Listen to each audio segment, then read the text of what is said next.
This is Set Him Free, Chapter 14. Silence filled the table the next morning. Virgil had taken it upon himself to make breakfast that day, partly because Janus had not emerged from his study since the night before, not to mention the fact that putting Remus near anything that dealt with cooking was a death wish.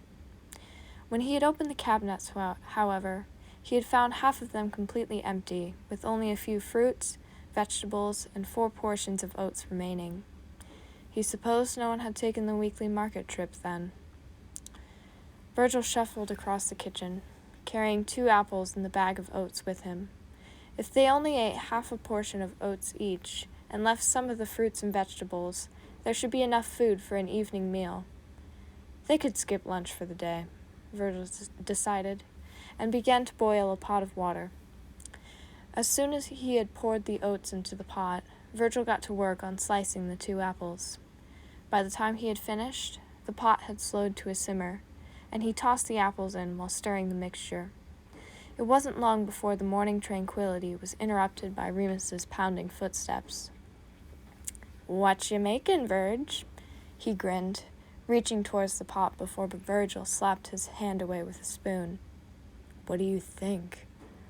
Remus shrugged. I could take a guess, but I'm fairly certain that you wouldn't want to hear it." "It's breakfast," Virgil stated dryly, rolling his eyes, "which I expect you to stay far away from unless you want this pot going up in flames." "Well, it would be an interesting display."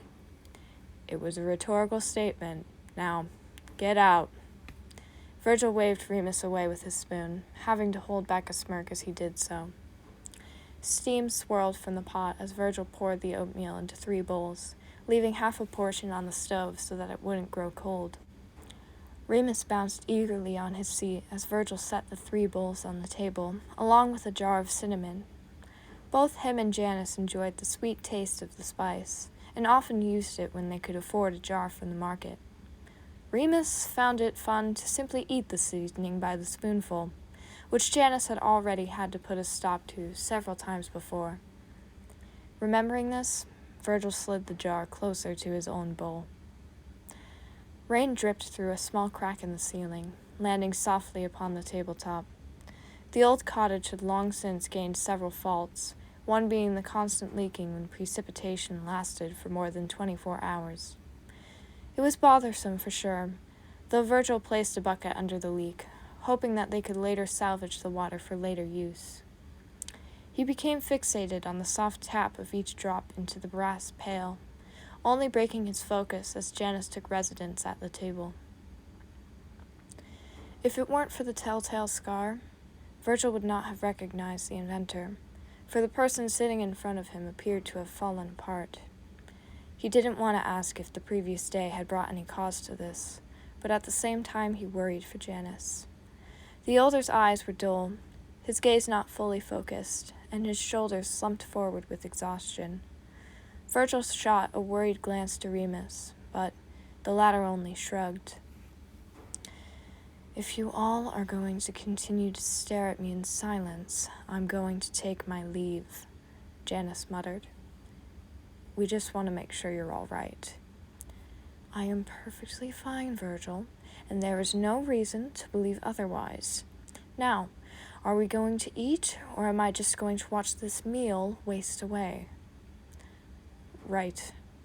Virgil slid the jar of cinnamon to Janus, after adding a dusting to his own bowl. Warmth settled in his stomach from the dish, offering a slight comfort, especially with the gloom brought by the rainy weather. He watched as Remus devoured the oatmeal in seconds, using his hand as a substitute for the spoon not more than 3 inches away.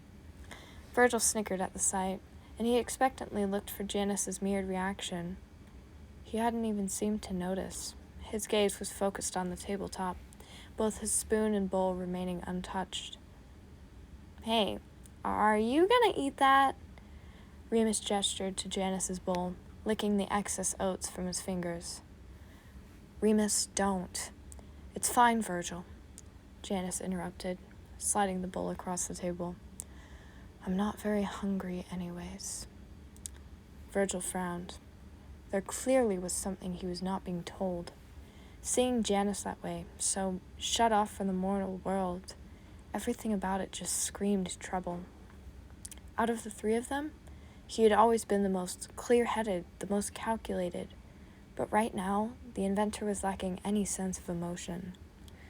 Virgil offered a reassuring glance, but Janus wouldn't even meet his eyes. Remus snapped Virgil out of his thoughts as he slammed the second empty bowl on the tabletop, finishing it off with a wide grin.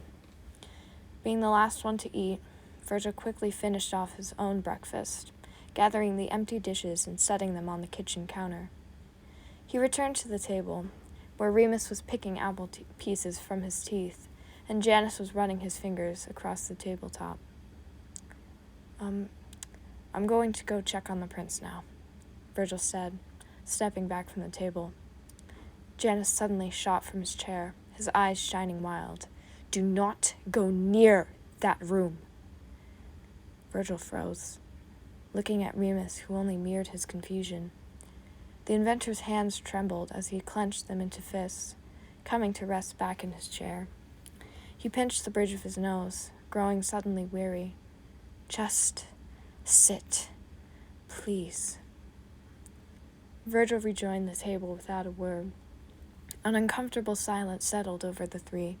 Even Remus left without a humorous remark. Moments passed before Janus abruptly stood, his words a mere whisper.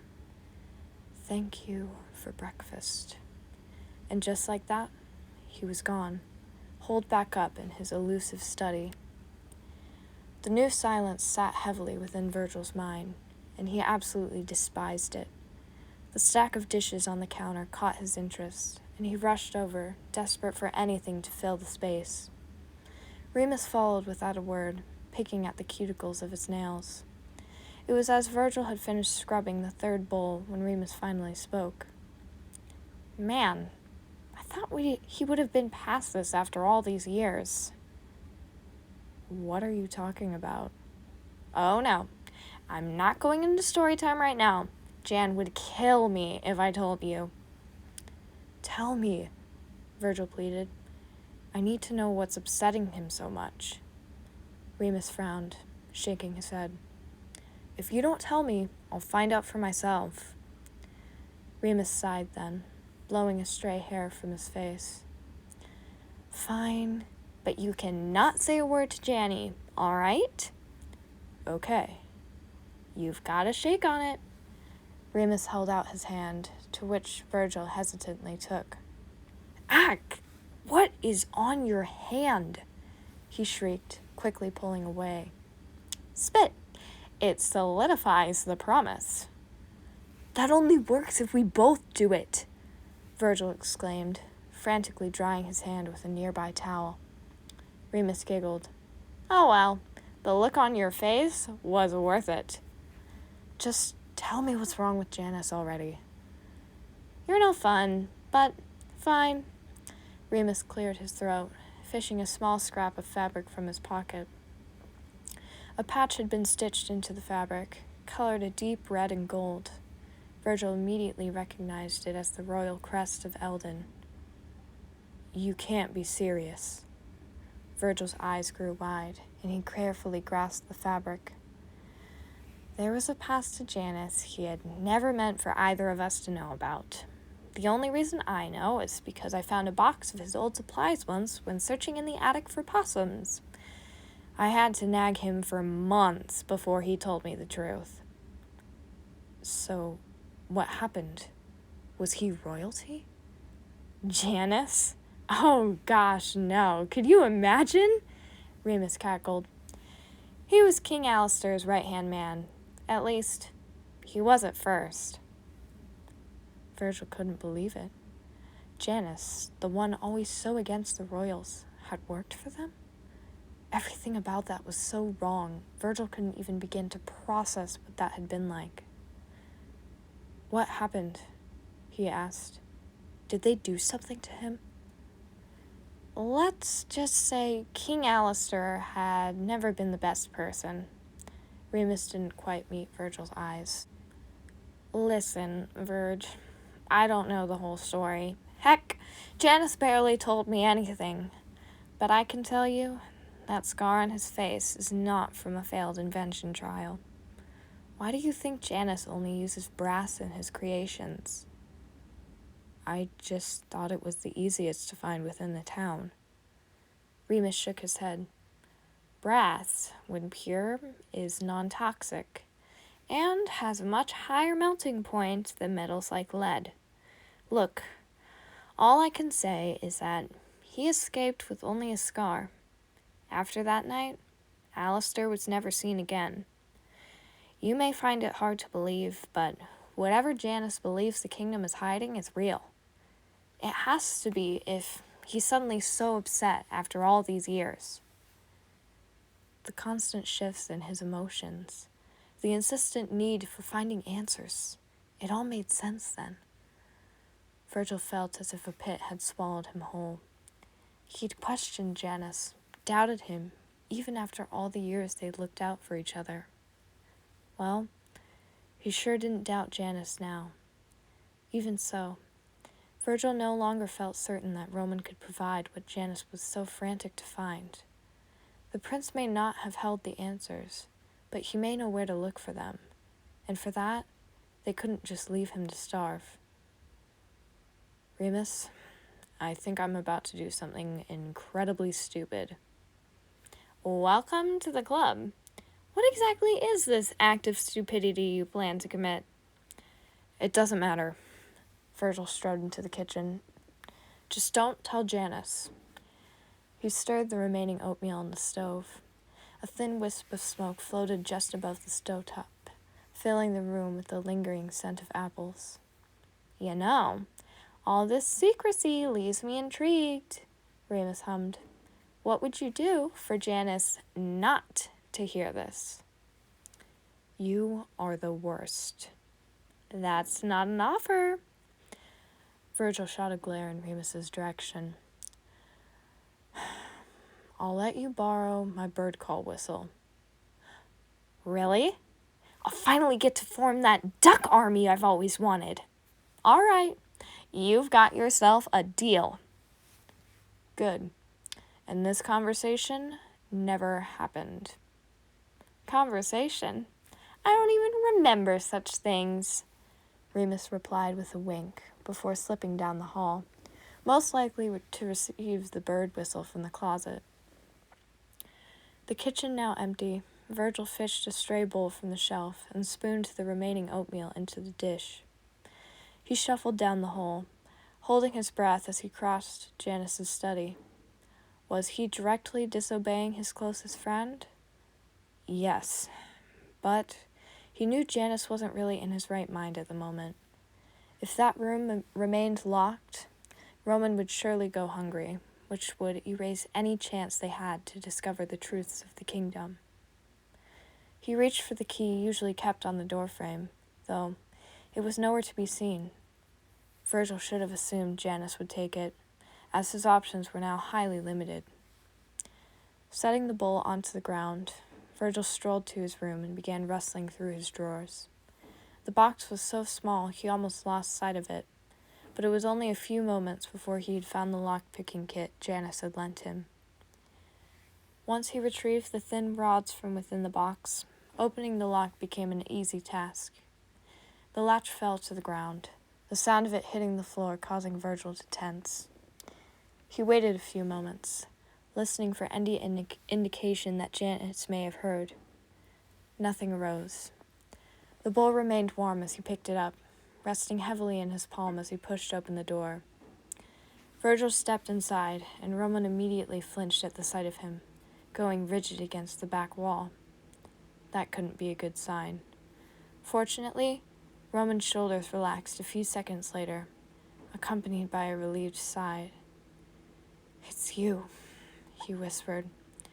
Thank God it's just you. Roman tilted his head to the side. What are you doing here? Contrary to popular belief, I don't think letting you starve is a good idea. He handed the bowl to Roman, who graciously accepted the food. Roman didn't stop to speak until almost half the bowl had already been consumed. Does Janus know you're here? Virgil hesitated. Yes. You're a horrible liar, you know, Roman mumbled between spoonfuls. But thank you for coming here. I don't have a choice. I need to ask you something. So you aren't here just to keep me company, then? A shame, since for once I thought you were actually bearable. A hint of playfulness shone in his voice. I'm serious. Because kidnapping me, demanding information I don't have, and leaving me for dead didn't already prove that fact? Whatever you want to ask me is pointless, just as it has been every time before. This is different. Virgil sighed, running his fingers through his hair. Honestly, he wasn't actually sure what he was looking for, and coming to Roman in hopes that everything would make sense had not been his best plan. At the moment, though, it was all he had. What do you know about your dad, King Alistair? Roman stiffened. I don't want to speak of him. Please, if you want to leave, this may be the key to getting you out. And why would you care about my freedom? Because ever since you've gotten here, Janus has changed. Virgil looked to the ground. He's been spurred by past memories, and until you sprout some kind of information, things will only get worse. For you and for me. Roman pursed his lips. That's the consequence of following people like him. Though we may have wronged you, retaliating like this, he gestured to the chain around his ankle. It isn't helping anything. Virgil knew Roman was right. He had known it from the moment he had first helped the others in this whole endeavor.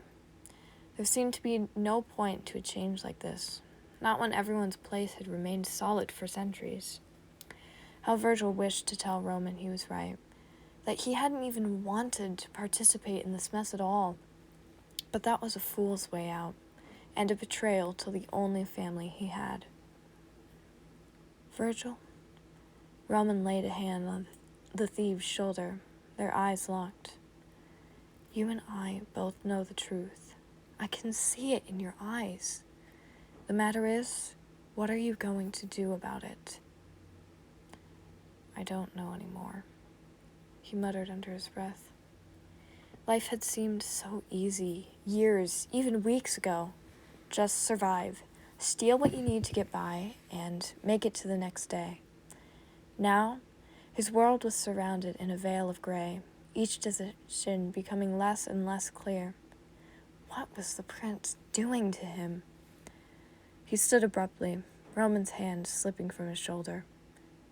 I need to go, he stated plainly, and quickly shuffled to the edge of the room. Wait, please. Virgil stopped, his hand floating just above the doorknob as Roman glanced at him through pitiful eyes. I know you are aware of the right choice, Virgil. Please, just tell me you'll take it before it slips through your fingers. Virgil nodded, pressing his lips into a slight frown.